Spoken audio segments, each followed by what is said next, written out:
Tinga in the nation's political capital, Yaoundé. Good evening, ladies and gentlemen. Thank you so much for taking the rendezvous with us on this edition of the 6 p.m. primetime newscast. First, our major stories. The written phase of the General Certificate of Education, GCE, was partially perturbed in Bamenda, chief town of the Northwest region, after a police officer and a student got shot by armed civilians along the Mankon Cathedral Road. Latest updates on the state of the injured victims will be explained in this edition of the news. And also we'll talk sports as confusion and violent exchange of words between officials of the Cameroon Football Federation and those of the Ministry of Sport and Physical Education. The meeting at the Federation headquarters got interrupted following a disagreement from both parties on the eligibility of those to attend the meeting. We have greater details in this edition of the 6 p.m. primetime newscast. Those are major stories. Stay with us for details and more.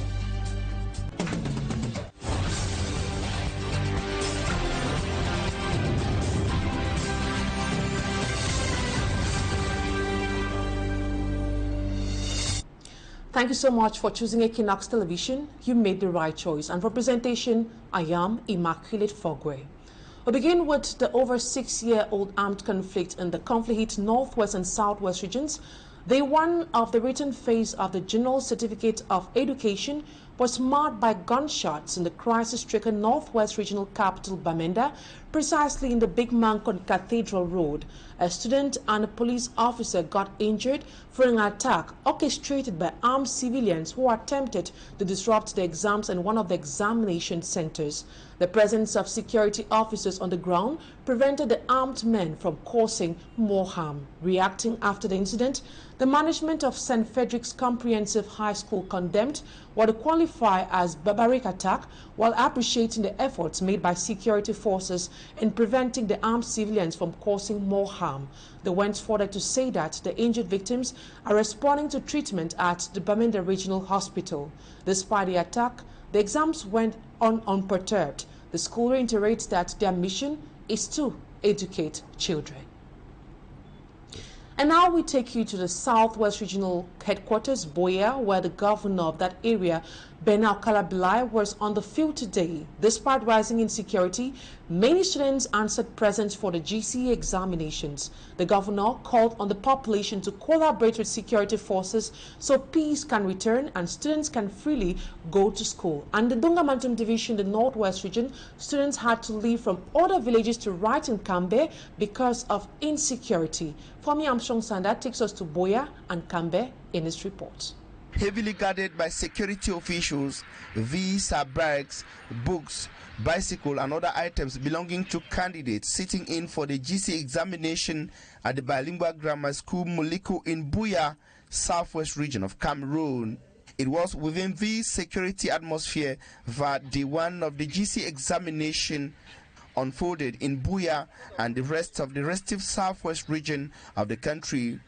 Visiting examination centers within Buya, the governor of the Southwest region, Bernard Kalabilai, called for a gentleman agreement in order to allow the kids write the examination peacefully. We want to congratulate all the organizers and the general opinion for the gentleman agreement that the exams should be free with no disturbances. Our children have suffered a lot for the past years.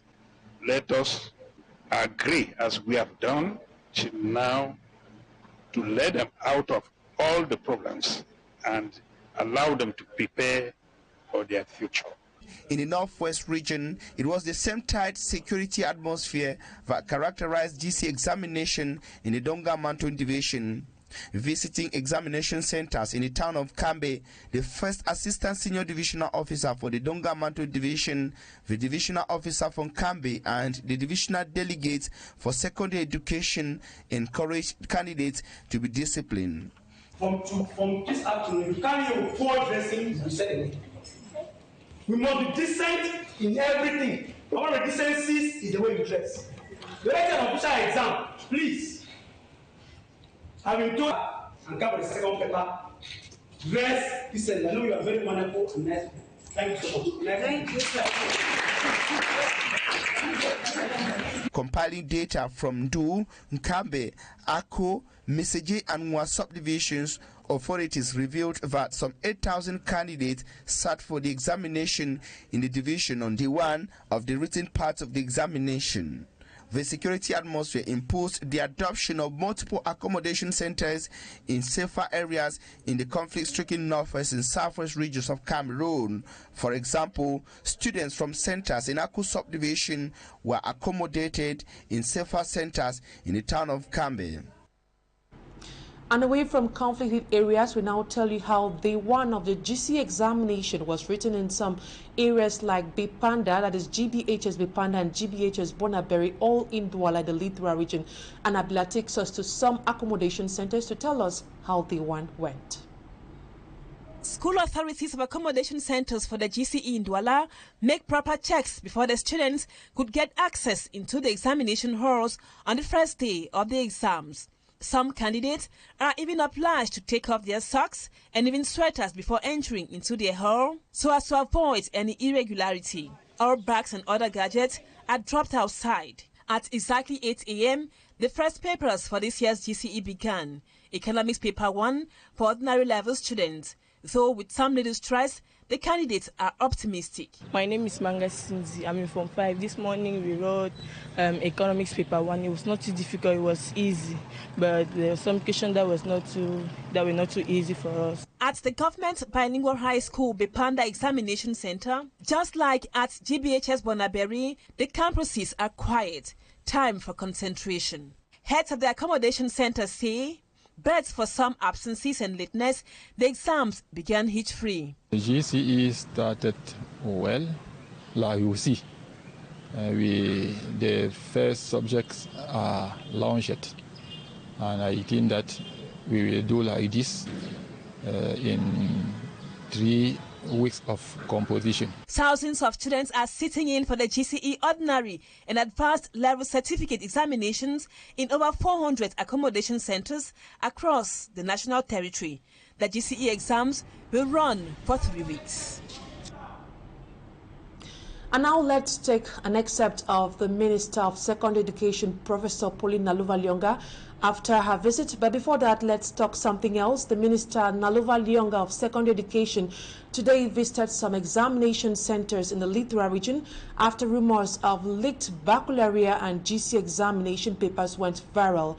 Her presence is also to ensure the integrity of these official examinations that has been dragged into the mud repeatedly is upheld, and to ensure the written phase moves on in serenity and void of malpractices in examination centers. While in the Wari division, she made her first stop over at Government High School Jos and then Government High School Mungo Joseph, Sacred Heart College, all in the Douala 1 and 2 subdivisions. She later proceeded to GBHS Deido and other examination centers in the Douala 5 subdivision.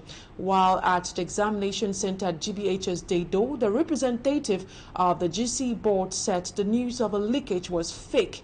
After the thaw, the minister confirmed that they were just rumors, while reminding the public that strict measures had been taken to avoid any leakage of or examination malpractice. I was coming. We will not tell the centers so that they don't sort of arrange things before I come. So they have just been seeing me this afternoon, just like that. And you can see that they are all ready. Social media does not run the exams. We run the exams. Social media can talk, and I say they can talk as much as they want to talk. But that's not where we are. We are concentrating on the exams. You're asking what measures. We just came out from a catchment center.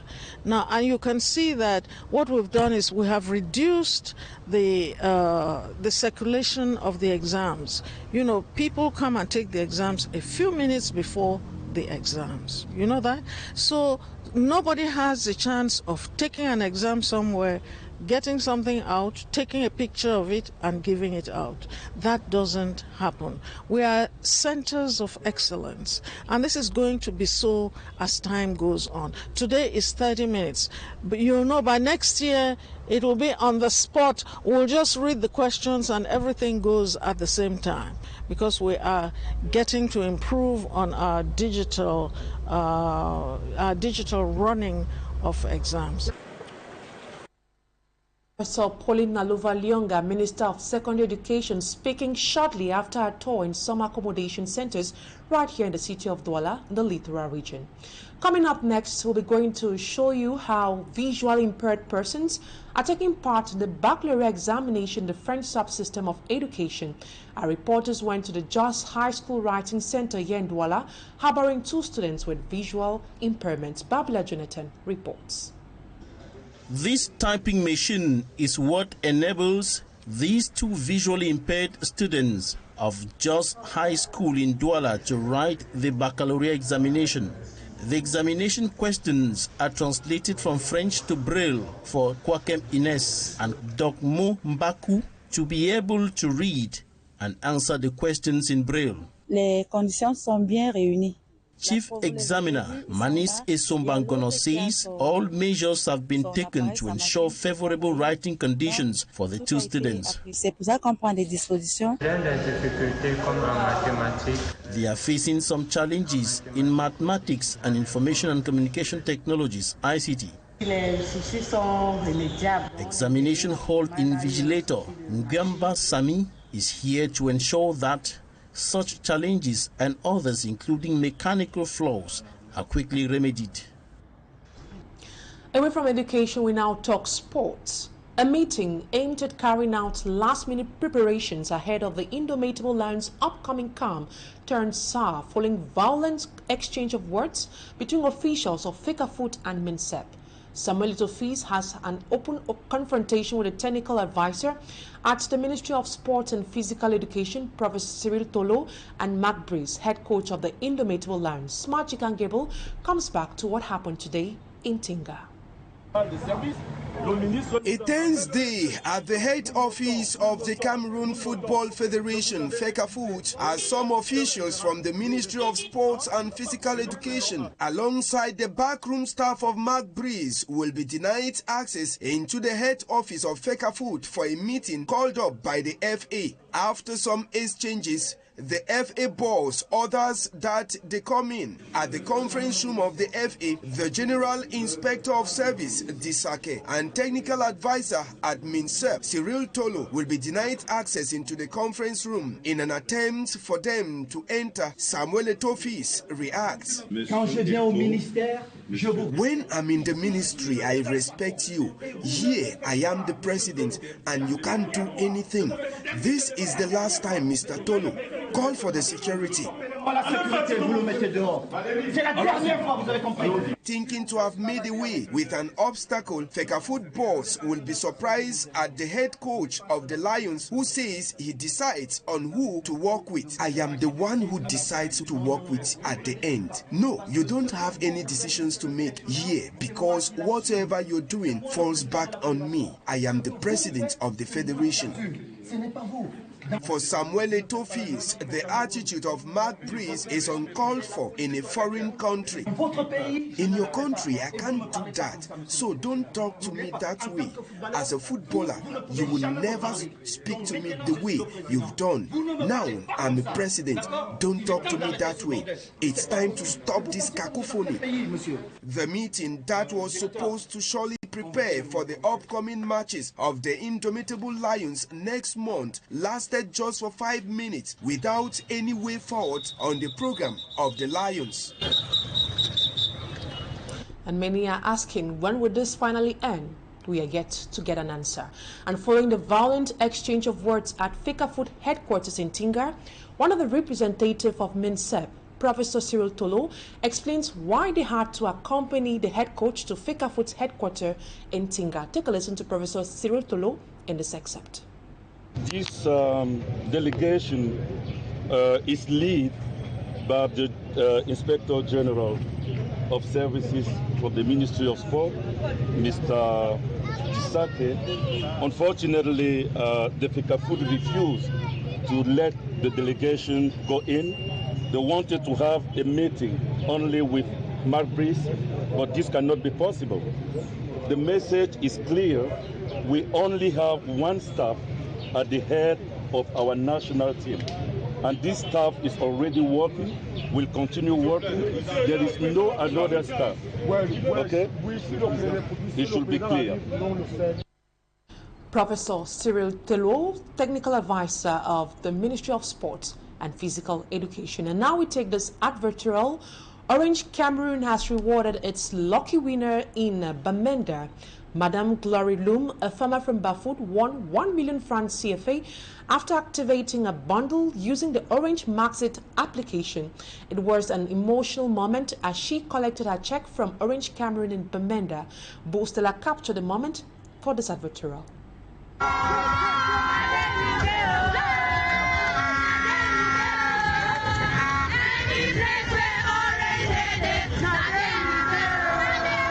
It was a big-time celebration across the streets of Bamenda in honor of Madame Loum Glory, the lucky winner of 1 million francs CFA from Orange Cameroon.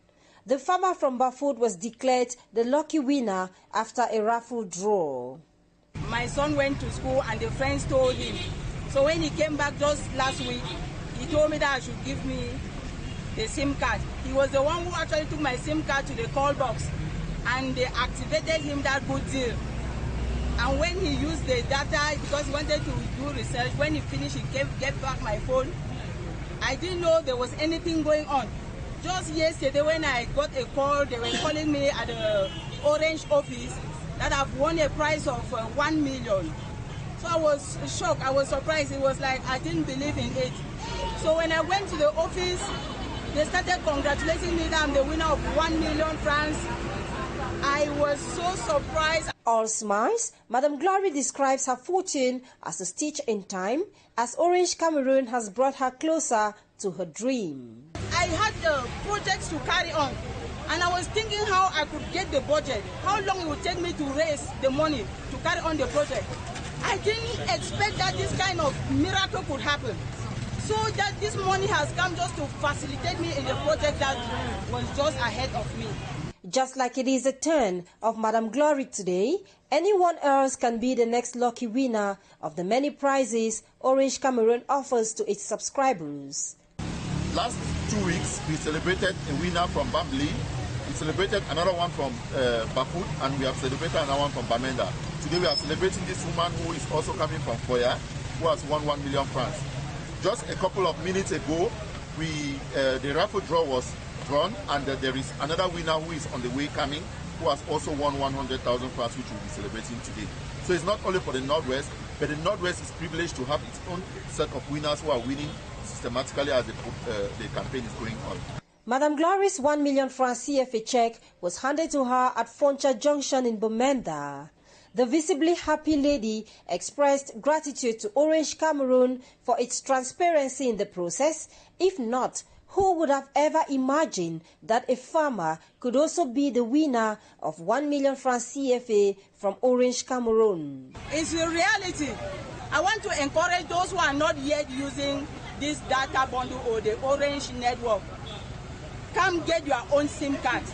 The offers, the charges, they are very moderate. Get your own SIM card and get your own price.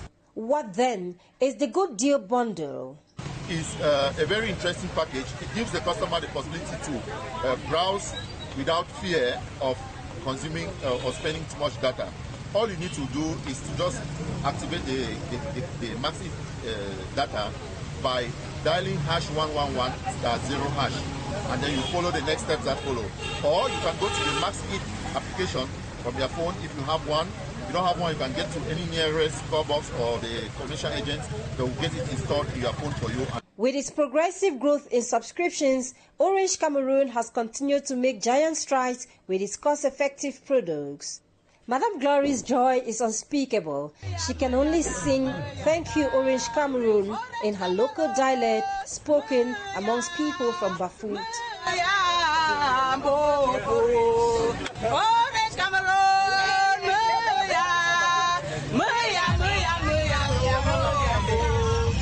Congratulations. Thank you. And that advertorial of Orange Cameroon ends this first part of the news. Talking Point is up next.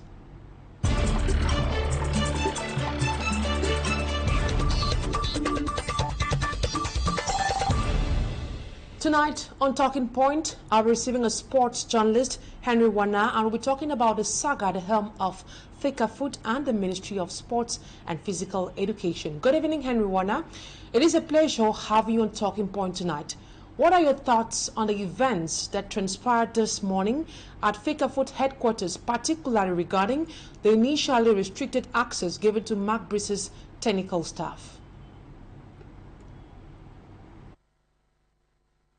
Good evening, Immaculate, and thanks for your invitation.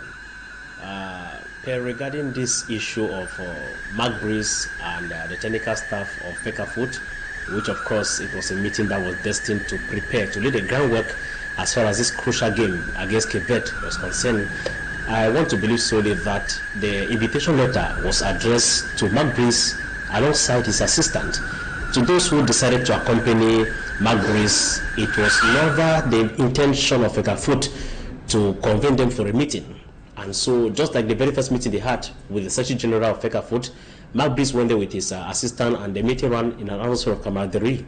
So this time around, the ministry decided to send down another delegation, which he appointed, headed by the first technical advisor to the minister. Was not a well-calculated decision. That's why we have the turn of events that we registered this morning at Chinga in Yaoundé.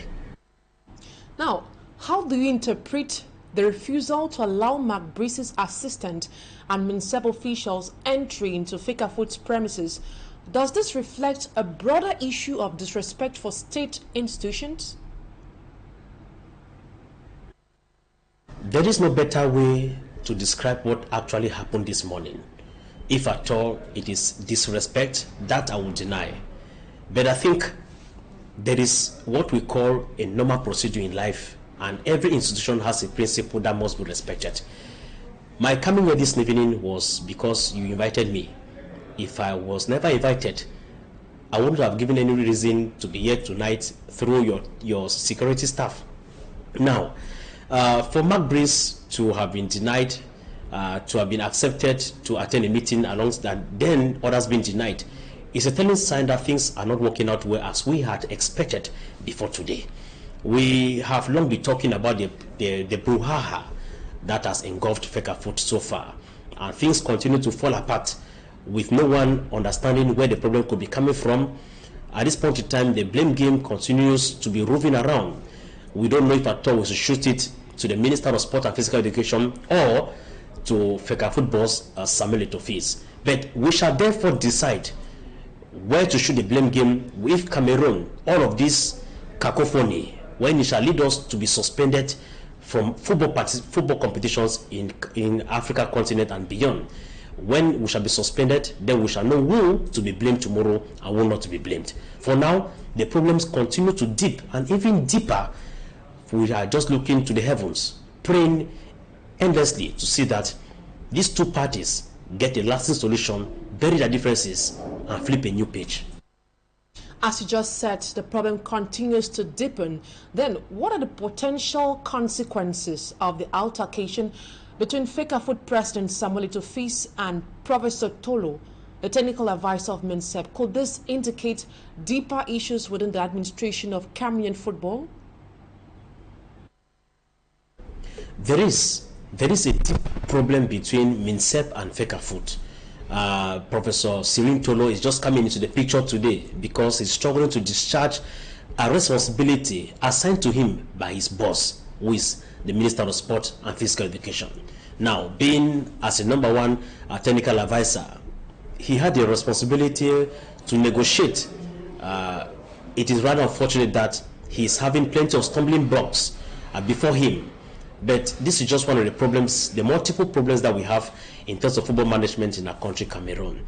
And at this point in time, there is neither the Ministry of Sport and Physical Education nor the Prime Minister that have been able to get a lasting solution to this problem.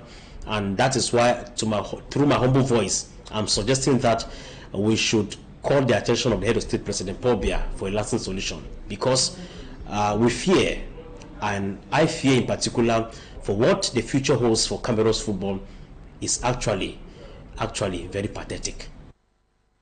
Now, how significant Is it that Mark Brees and the representative of the minister refused to engage in discussions with Fecafoot without the full team?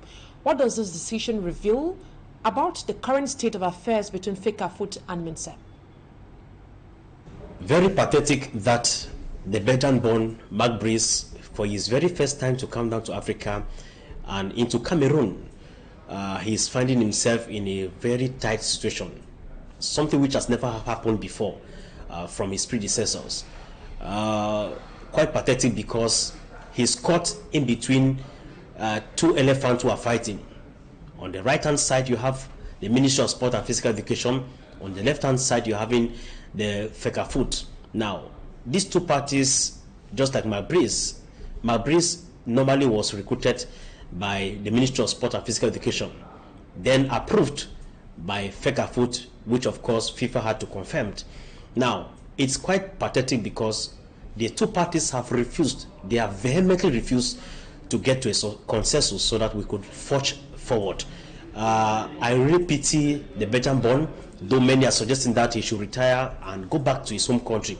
But then, if your boss has not asked you to resign, it's quite challenging for you to resign at this point in time because two elephants are fighting and you are stuck in the middle watching them.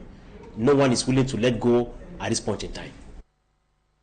I've been closely following up events between Fecafoot and MINSEP. What steps do you think can be taken to address and resolve the apparent disrespect and lack of cooperation between Fecafoot and state institutions? Who should be responsible for implementing these measures to ensure a harmonious working relationship? I fear for the future because at this point in time, since both two parties are not willing to let go of their ego, they are not willing to accept each other's proposal at this point in time, and the Prime Minister and Head of Government, Chief Dr. Joseph Ngute, struggled for 2 days to get to discuss with the both parties, and all his efforts were fruitless. Here are we today, still talking about the brouhaha between Fecafoot and MINSEP. I just feel like we should draw the attention of the #1 sportsman of the Republic, President Paul Biya, who might possibly have the solution to this problem, either calling his son Samuel Eto'o to let go and let sleeping dogs lie, or asking the Minister of Sport and Physical Education to allow things be the way it should be. For it's been normal that MINSEP is acting on the convention that was signed in 2015, and so he's bent on implementing and respecting the clause. When we go back to the response given by FIFA to Fecafoot, the only regret FIFA expressed was that convention in 2015, that they wish that after this issue of today, the both parties should go back and revise the terms of the convention in 2015. Either they want it to continue or they should abolish it. It is left for the two parties to decide, for it is still in the hands of FIFA that there is a convention that was signed in 2015 between both parties. Either Fecafoot nor MINSEP has the authority to decide who to become the technical staff of the national team of Cameroon. Henry Warner, sports journalist based here in the city of Douala. Thank you so much for your time.